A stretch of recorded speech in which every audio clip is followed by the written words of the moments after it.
company started in 1919. Angelo Grippo was the founding father of the company. He started the company by making sugar cones, and he'd actually get on streetcar, go around town and sell them. So we actually were known as a Grippo Sugar Cone and Pretzel Company. So we never made potato chips until the 50s. Once we started making our potato chips in the 50s, we started making our famous Grippo barbecue. It's just a main staple of our company ever since. Unless you have items that absolutely demand shelf space, your company is in trouble. The big box stores are going to go more and more and more with the national brand companies. So unless you have something that absolutely demands you be in that store, your company is going to be in trouble. The biggest problem was the inventory that the companies I was using had. Ran into situations where we were running behind on, as much as up to 10 to 12 weeks. When I had managers in stores, they call you and they have no patience at all for you. They want something done, they want it done. Then they'll accept a week, 2 weeks, something to that nature. But you go any further than that and they're going to take that space up and put something there and say, to heck with you, I gave you a chance, you couldn't supply it. And that's what was happening with the other company I was using. Yeah, they didn't even tell me when I ordered it that they were out of it. It was on a container someplace in China or something of that nature. And we won't have it for maybe 4 or 5 weeks. And that just was not acceptable. So, and I had used this company for 20 plus years. How has our displays benefited your product, and why do you like working with Bordertown? Well, the biggest thing is the confidence I have in your ability to be able to supply me with my needs. That's the biggest issue right there. And then everything I have bought from you has worked tremendously.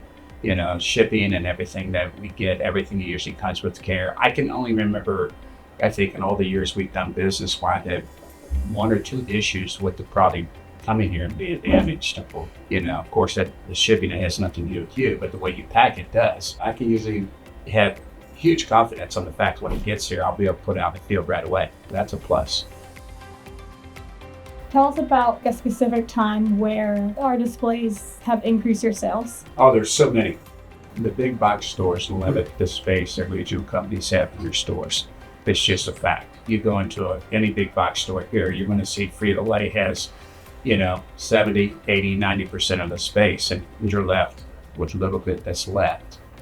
So to enable us to increase our sales in the stores, our only option is to get secondary displays in those stores. So if you work with the managers and you see specific areas in the store that they have set up for specialty displays, and which you guys have been able to supply us with, it increases our percent, sometimes as much as 80, 90%. When you walk into a Walmart, for instance, we might have 3 feet. Walk into a Meijer, we might have 2 feet, 2 faces. So you're not going to really make a whole lot of money on those 2 feet. And they want you to be in there every day to service some shelves. There's 2 feet of space, which is unreasonable. However, if you're able to convince the store managers that, look, our product is going to sell in this store, there's a demand for it, give us a chance, we're racking, man, we'll put product on it for you, and you test us and see how it's going to sell and what's going to happen. And we have never failed with a secondary display or with what you provided for us. So there's just tremendous assets from having secondary displays in these stores. Stores set up their own planograms of what products they have in specific space for every store. And that's their decision of what they're going to put on that shelf. You're limited to what you can do. So if you can get a coup of a secondary display in there, you can broaden your items to sell. And you can put a lot of your items that are not in the planogram on these displays. So it enables us to broaden our entire line of products.